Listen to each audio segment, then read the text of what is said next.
podcast. We are here with Norman VanCor today. Norman is part of, actually, he wrote a fantastic book that I'm only now getting to read some portions of called Swift, Silent, Deadly. Norman is here with me this morning. He's a local guy. You're actually in Spofford right now, right? I am, yeah. First thing, Norman, thank you so much for your service. I know you were a Marine in Vietnam, and that's what your book is about. And we'll get to the book in a second too. I also want to talk about the moving wall, which is coming in to our area September 20th. You're really behind the Vietnam moving wall. It's such an, especially right now, Norman, I think it's such an important thing that this wall is going around locally to our area for a couple of different reasons. But what does the wall mean to you as a Vietnam veteran? What do you see when you see that wall? Well, to me, it's very significant, and I think if you take the whole wall in totality and just absorb what you're looking at, over 58,000 names etched into it, and having been there and hearing the gunfire, and then looking at all those names, it's just absolutely amazing that many men and women died in Vietnam. Yeah, and it's the patriotism that was expected for vets coming back. When you came back from the war, were you expecting maybe a little bit more patriotism from the country? Because it seems like Vietnam was one of those wars very similar to Afghanistan. I think they talk about Afghanistan quite a bit, and Vietnam has been brought up quite a bit in this past week. Were you expecting a little bit more from people in the United States when you came back, or were you welcomed with open arms? Or it seems to me that this particular war is very polarizing. What are your thoughts on that, coming from a vet? Well, I came home aboard ship, and when we pulled into San Francisco, we didn't have really any expectations. As I detail in my book, next to the last chapter, we saw those people waiting for the ship to pull into the slip, and then they're throwing oranges and apples and rotten tomatoes at us, and all of those terrible signs that were there. We were just flabbergasted. We just didn't understand or know what was going on at all. And so it was That's why very I brought that up, because disheartening. I had read that part in the book, and I was a little shocked. No, I was very angry when I read that. I'm sorry, I'll be honest. I was really angry when I read that, and I fear that has become almost commonplace, especially now because there's so much polarizing and divisive comments out there right now with Afghanistan. So there's a lot to kind of look at and see the similarities. But why Well, do you suppose that was on your return? What do you think the society, the feeling in society at the time was? Why were you getting that kind of response from people? I'm going to tell you where I'm going with this in a minute, because it comes back to why the wall is so important. But when you came back and you got that kind of response, what do you think caused that? well, first of all, when we were in Vietnam, we didn't have cell phones, we didn't have computers, we didn't have newspapers. Um, so we didn't know an awful lot of the news of what was going on in the United States, home. It's only after, and I think really what it was is that people were so tired of Vietnam at that time. They were tired of the body count, and they were tired of the politics of what was going on at that time. And I think the Marines and the soldiers coming home from Vietnam were symbolic of that distaste, of that hate. So they took it out on us. And whether it was misguided on their part or uh, intentional, or the news, since we came back, after we came back, we saw quite clearly all of the things on TV some terrible things that did happen in Vietnam. So I think we were all lumped into the same basket when we got home. Yeah, and I think that's why the moving wall making the tours that it does. And I know it's although what a year ago this was going to happen, but COVID put a kibosh to a lot of that. And I think that's why it's so important that the wall makes these kind of tours so people can see. I've got a 12-year-old son who, to him, Vietnam is pages in a textbook. And I don't mean that derogatory towards him. It's just what he has learned. He's going to go Sure. and see the wall with me because I think the Oh, visual good. stimulation of seeing that it's almost like going to to the ground zero of 9/11. I think when you see that, that's a Mhm. powerful thing. If you go to Fenway Park, the feeling of the park is a powerful thing. Objects Sure. have power attached to them. Do you suppose that is why people gravitate towards memorials like the moving wall? And have you seen it? Because I haven't seen it yet. When I do, I know I'm going to get that feeling. Well, I've seen it many times in Washington D.C. I used to go down there quite often on business, and I've never been there at the Vietnam Wall in D.C.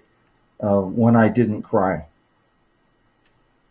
I've seen the moving wall once, and it too a half-size replica is a very powerful thing with the black marble, and it in order to be allowed to have that, we had to sign a contract, and it had very big stipulations in there on the reverence.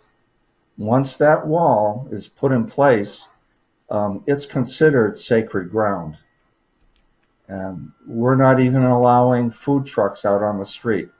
Hmm. And it will be. And uh, I can guarantee when everybody stands in front and looks at it, um, you'll be overwhelmed. Yeah, I mean, seeing I all the guarantee names it. on the wall, I mean, it's going to be, and that's why I'm saying, like, I'm telling everybody about it, obviously, and I'm saying, if you have young children, if you have children of any kind, let them see it because it's important. We don't want to forget, all the sacrifices made Well, in that's great. Vietnam, Yeah. and certainly all the sacrifices made in Afghanistan. And I want to come back to that because I want to ask you, as a Marine in Vietnam, and you're on the outside watching everything that happened in Afghanistan. Mm. Are there any similarities? Because I know the media wants to bring this up. This is Biden's Vietnam, is what you hear a lot about.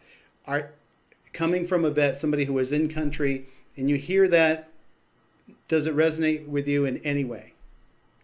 Well, the big similarity, I think, and my observation is that there hasn't been any clearly defined objective. What was the goal? What was the mission? Why were we in Vietnam? Right.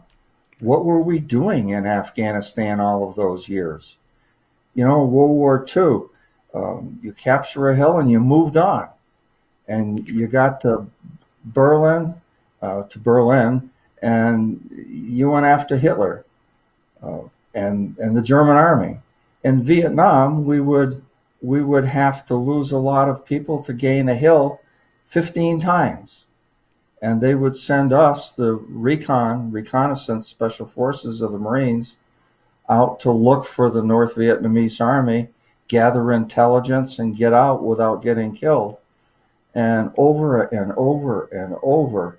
So I see a very striking similarity in that regard.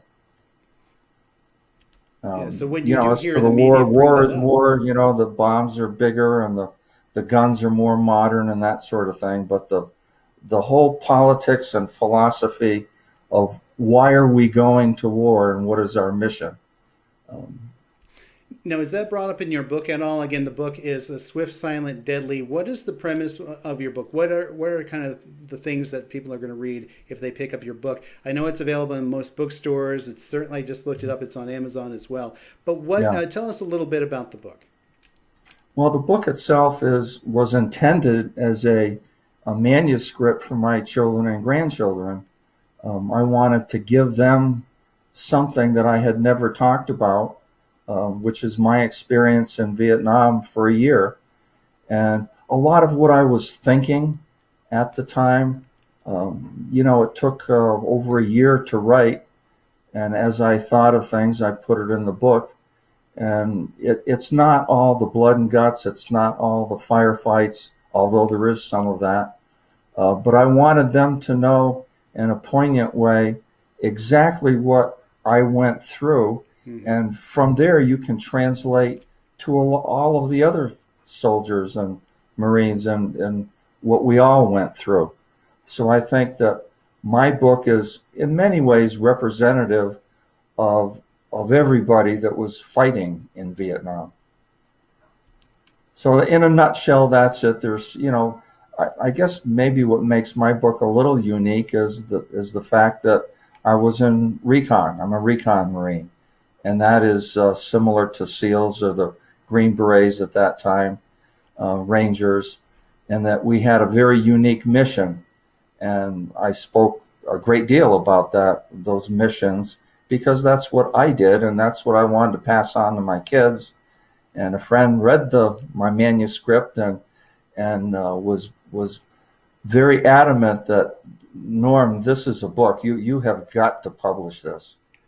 So I did, and it's out there now, and I think in many ways it's been a little therapeutic for me. It's out there. I've never told anyone. My wife is the only one that had ever heard my story, and that day of that particular ambush where I was the only one that came out of it alive.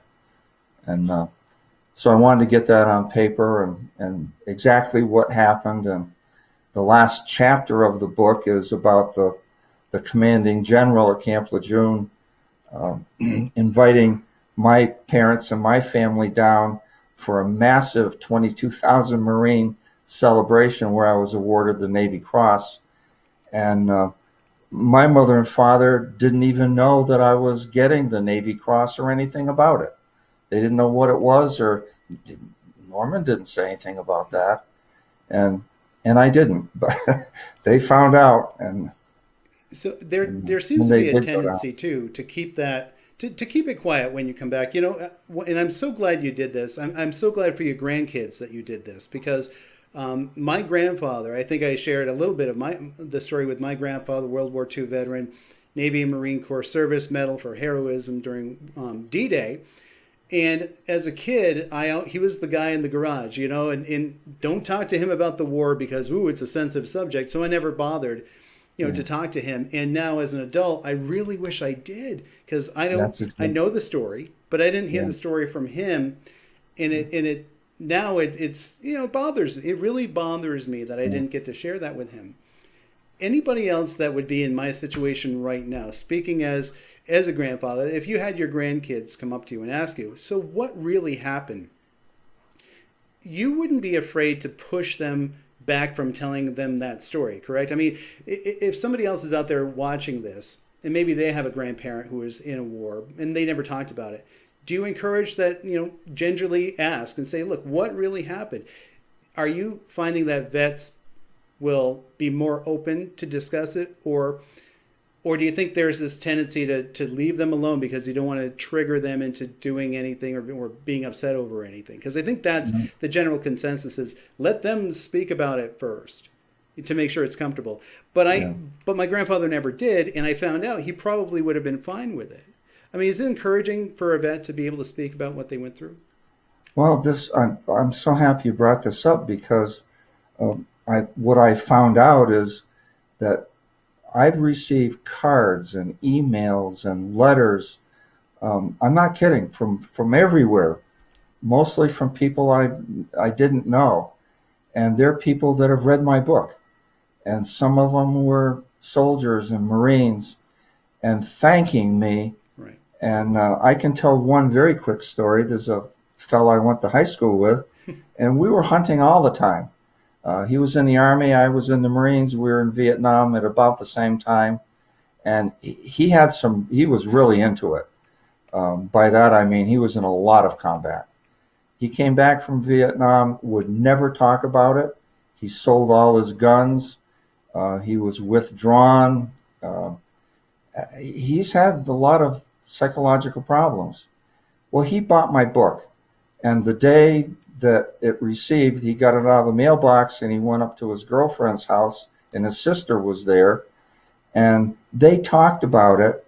And his sister, who was in my high school class, contacted me and thanked me and said that Aaron is talking to us about his experience and he's opening it up.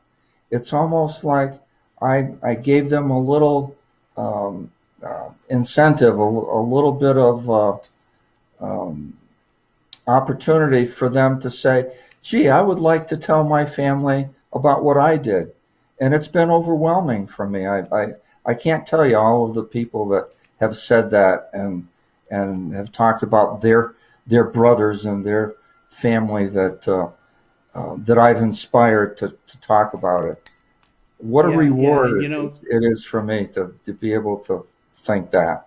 Yeah, I mean that is a long-lasting legacy. In addition to the story that you were able to tell and share with your kids and grandkids, now you don't. The beautiful thing about this, Norman, is you probably touched so many people that you don't even realize how many people you touched, and then that's going to touch other people and other people. So it's a wonderful thing that you were able to do and share your thoughts. And I know it must have been tough in spots. What was the most difficult part of writing it?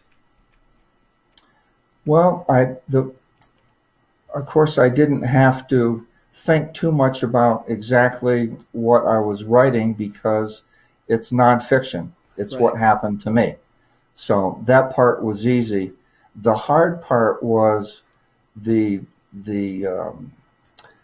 construction of sentences and to put the right words down, to recollect my feeling at that time.